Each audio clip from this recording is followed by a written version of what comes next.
kind of going a different route with a lot of the stuff that I was reading and was studying on leadership, emotionally intelligent leadership, connecting with your people, being honest and open and upfront, but not too vulnerable that you create worry or panic within an organization, and being able to, openly communicate with each other, but also say, hey, you know what? This is not working right now. Let's stop and come back to this tomorrow. We don't need to sit here and yell at each other because we're just going to yell in circles.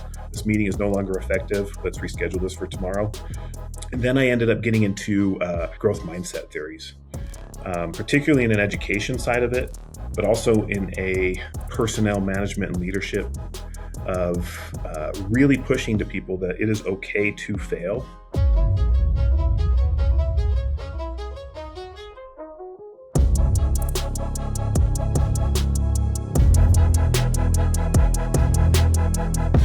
Welcome back to the Degrees of Success podcast. I'm your host, Keith Chandler. Today's guest is Michael Bullock, Deputy Chief with the Sandy City Fire Department and a University of Phoenix alumnus, whose career has been shaped by a deep commitment to healthcare, human services, and leadership development.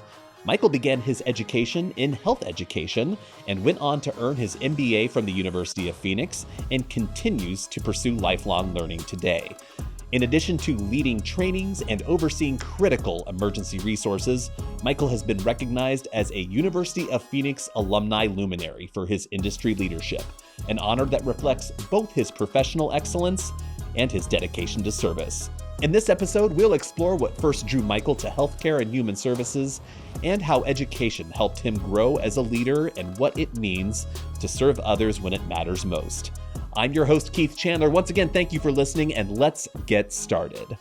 Michael Bullock, welcome to Degrees of Success. Thank you so much. Very excited to be here with you guys today. Excellent. Thank you for taking the time to join us. So I'd like to start off with one question. As a deputy chief for a fire department, you're obviously dealing with a lot of emergency situations, and your days can change from day to day. So I'm kind of curious, in your professional life, what does I don't want to say a typical day, but what does the ideal day look like in your life? Man, the ideal day. Boy, it's kind of weird because my career has kind of been split into two halves, right? There's the side that was running on the engines and responding on 911 calls on an ambulance and being a paramedic, and then that transitioned about 6 years ago into an office position. And you had to change that mindset to becoming not the one responding to the emergencies, but the one that's supporting those that are. And so, when I was on the cruise, the best part about showing up to work was that I knew that we were going to train on something, that we were going to be learning something actively, practicing something hands-on. And then in the middle of that, we got to, go help people out in their worst day of their lives, right? And that was like the perfect day. Like if we ran calls and went and made a difference, that was a perfect day. Moving into the office side of it, being in the admin side, doing those support roles.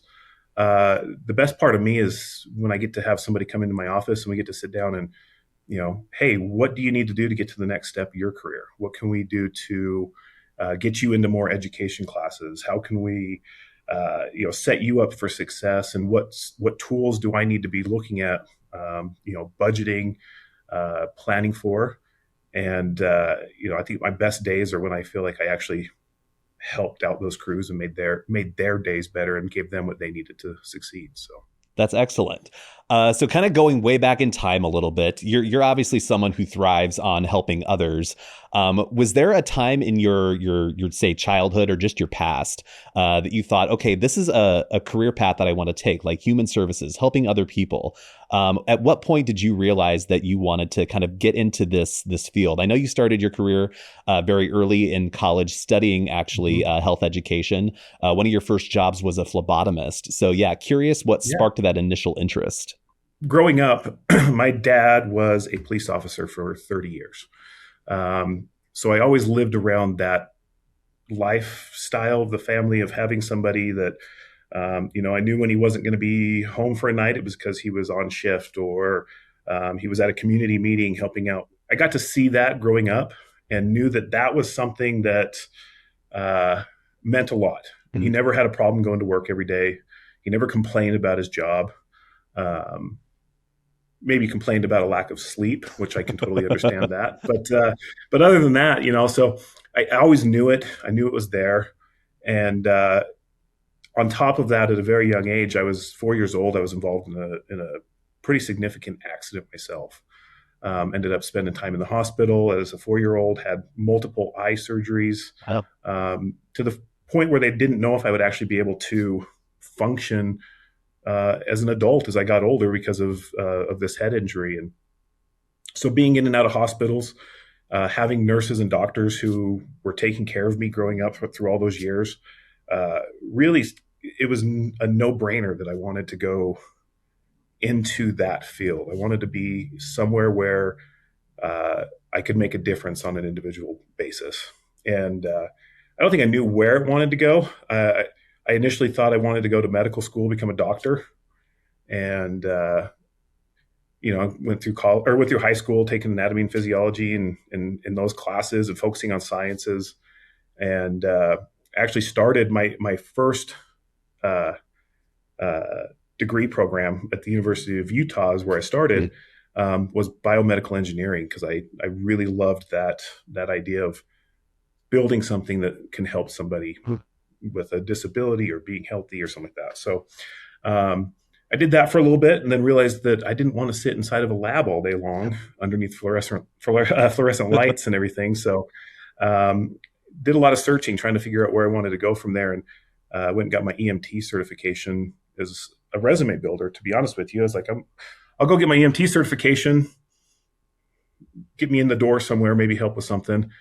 And I was newly married at the time, and I came home after that, and I told her, I was like, I found the career. 100%. I want to be out there in the field on an ambulance, lights and sirens, going to people's houses. It's kind of that thing. It's like my dad. I got to feel like what my dad felt running 911 calls as a cop for all those years, and but it was even better because I got to be doing the medical side of it instead of law enforcement. So it drew me in, and that's where everything changed. I changed my degree to health education. Went to paramedic school, became a paramedic, and then it just kind of snowballed from there. So So working in fire, working in emergency EMT services puts you face to face with individuals that may be going through one of the hardest days in their life. So how mhm. has that shaped the way that you think about like healthcare and human services, the profession as in general, and also just the way that you approach life? Yeah, it's an interesting question. There's a part of it where first responders, police, fire, EMS, uh, can sometimes almost get a cynical view of the world because of they're dealing with these bad or tragic, sad day in day out to the point of where you start feeling like that's everything that happens on a day to day basis. That the world is full of tragedy every day, um, and it can really shape you to start feeling, ultra aware of all your surroundings, even when you're at home and you're not on duty, and always looking, which I can admit that I do. When I go to the gym, I can't wear my AirPods and block sound out because I have to be able to hear what's going on around me. I'd like to talk a little bit about your experience with education a little bit more. So, Yeah. you earned your bachelor's degree in health education from University of Utah. Later, your MBA from University of Phoenix. So, I'm kind of hmm curious how education helped you move, from practitioner to leader, and what exactly motivated you to choose University of Phoenix in that process. I actually had quite the drawn out uh, education experience through my bachelor's degree because I started my bachelor's degree right out of high school. Um, Kind of made some changes, trying to figure out where I wanted to go and where I wanted to land. Ended up getting hired at the fire department, and we had our first kid. I was only 20. I was 22 years old when we had our first kid. So um, I actually stepped away from school for a little bit because I needed to provide for a family. I had like 3 semesters left to get my bachelor's, and I just completely walked away to take care of a family and make that priority. Um, which is an interesting thing because I found like it actually gave me a different view of education when I finally came back to it. I had about 4 years of a gap before I went back to finish my bachelor's. And in that 4 years of working in the field, um, seeing a different aspect of life, particularly in this job, right? Seeing a different way it goes. When I showed up to school, it was a different level of focus and a different level of passion that fell into it than I did when I was 19 years old, 20 years old, trying to go to school. Um, and so I went and finished my bachelor's in health education, and I knew immediately. I was like, I have to keep Right. going. There was an inner drive that I wanted to keep going to school. It also didn't help that my younger brother had just finished his MBA through the University of Phoenix, and so I felt like I can't let him win. I have to keep up with A him. little Little, competition there, little friendly friendly competition. competition, right? He's a great guy. Love my brother to death. So no, I started exploring. Where do I want to go? I want to get my master's. What do I want to get it in? I work in public service, and so your first thought was an MPA, right? A Master's of Public Administration. Start looking into that and learning more about that.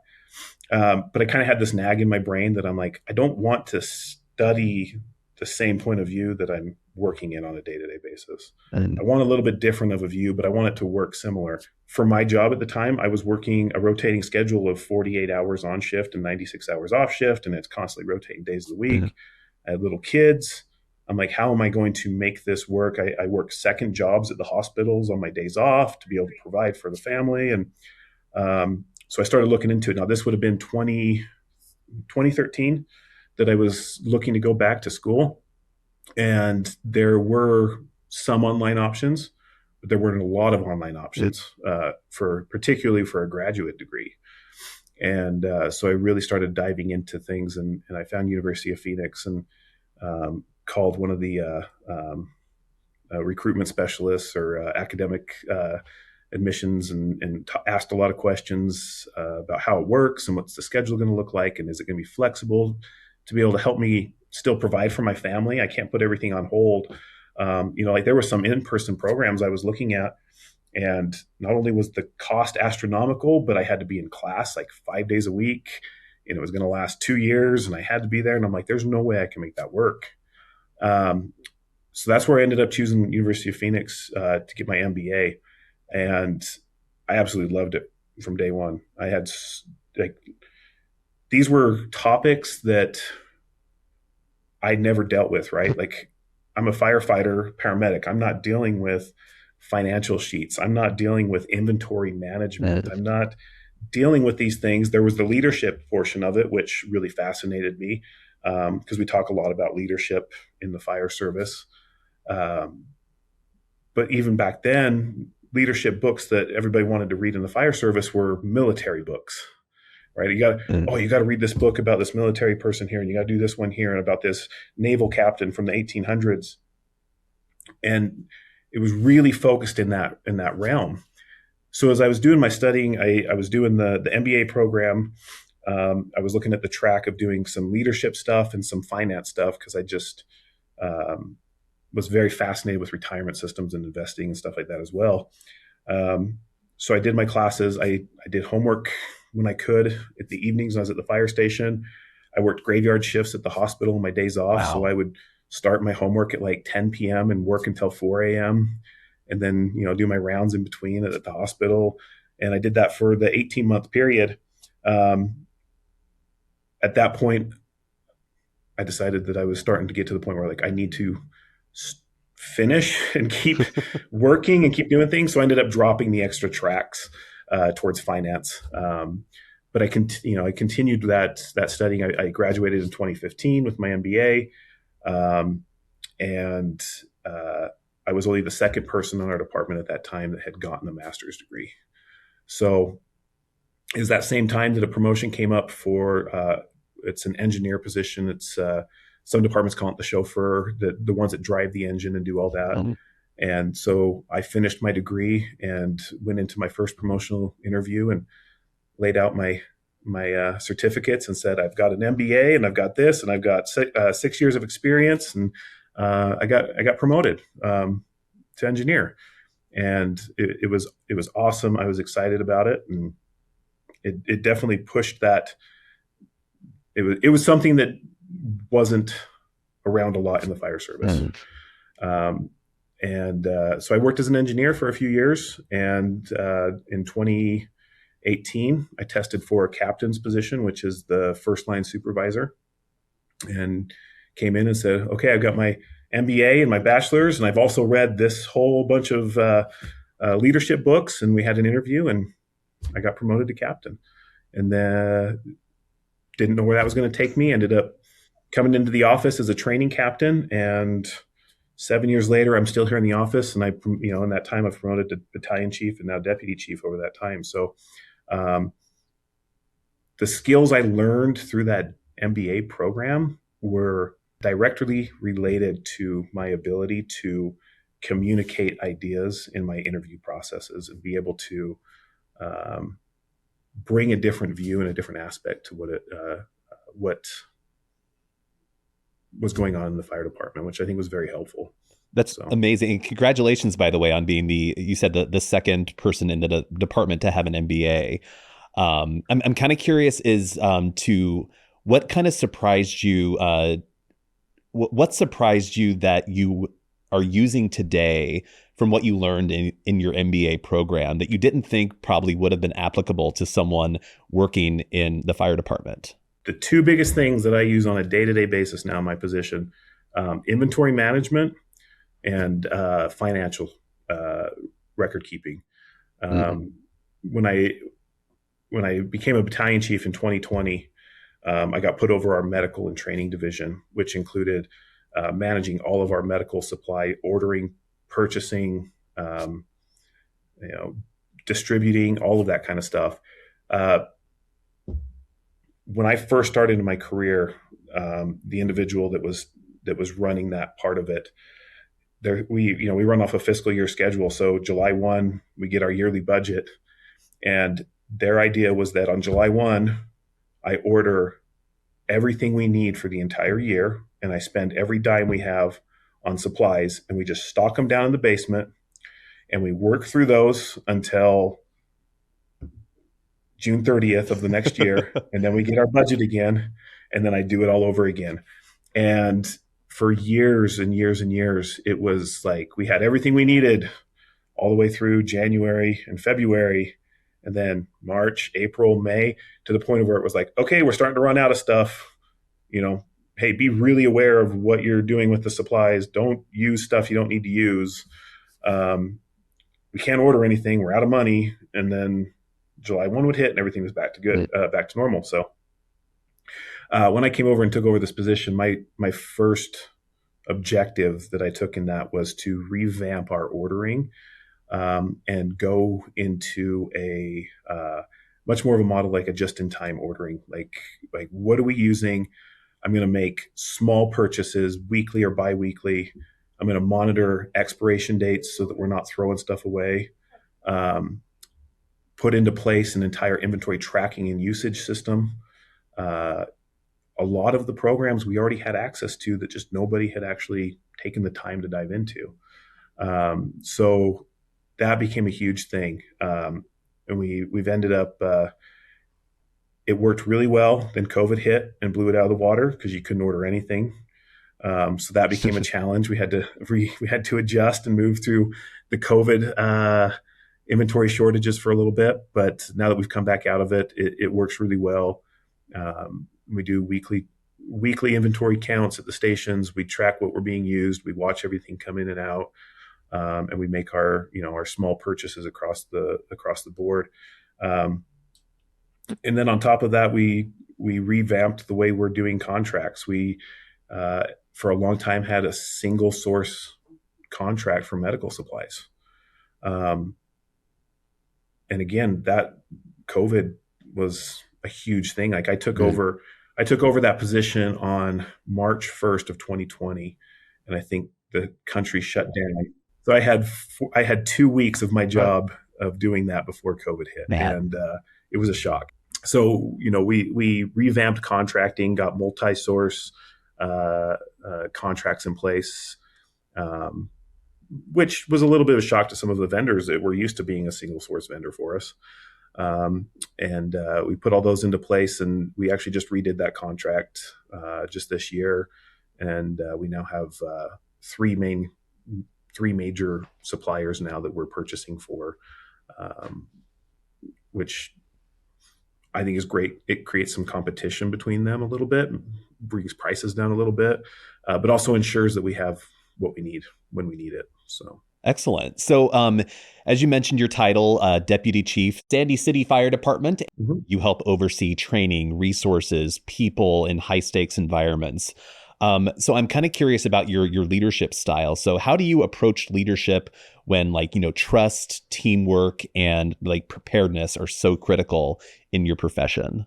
I'm glad you brought that up because I kind of teased at a little bit a minute ago about the leadership style of what it was like when I first came in, about, very military focused. Yeah. And I don't discount that. Those are great leadership books. We still use those a lot. I ended up kind of going a different route with a lot of the stuff that I was reading and was studying on leadership. It was much more of a emotionally intelligent leadership, connecting with your people, being honest and open and upfront, but not too vulnerable that you create, worry or panic within an organization. And being able to, openly communicate with each other, but also say, hey, you know what? This is not working right now. Let's stop and come back to this tomorrow. We don't need to sit here and yell at each other because we're just going to yell in circles. This meeting is no longer effective. Let's reschedule this for tomorrow. And then I ended up getting into growth mindset theories, particularly in an education side of it, but also in a personnel management and leadership of really pushing to people that it is okay to fail. Mm-hmm. You can try putting that IV into a patient and you can't get that, and you miss it 3 times. You have to hand it over to the next guy and go, hey, I need you to do this IV. Taking that as a lesson of learning, both resiliency of like, I don't need to feel down on myself because I did this, but also in the learning fact of like, hey, maybe I need to go practice some more. Maybe I need to figure out something. Maybe my technique's not working. And I mean, that's a very simple case, right, of like, of that growth mindset. But you can take that to promotional processes, right? Hey, you went through this promotional process. You didn't get it. Mm-hmm. Now what are you going to do? Are you going to be able to bounce back? Are you going to take your lessons and be ready for the next one for that promotional period? Right. Disciplinary action, right? Hey, you made a mistake. That's okay. Let's learn from it and let's move on. And really putting into practice that growth mindset mentality at an organizational level and not just a individual, like, educational side of it. So I'd like to talk a little bit about your recognition as a University of Phoenix luminary. You were named recently in the industry leadership category. I'm curious what that recognition means to you personally and professionally, and what part of your journey do you think it represents? It was a shock, to be honest with you. I had no idea. I know when they put out an announcement they were doing this, and I was like, oh, that's really cool. Like, I think that's a cool thing. Like, okay.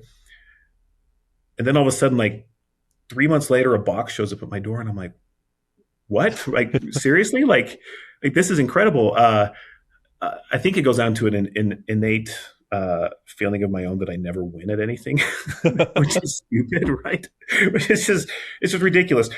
My kids reinforce it by winning every game of cards that we ever play, and they make fun of me for losing everything that we do.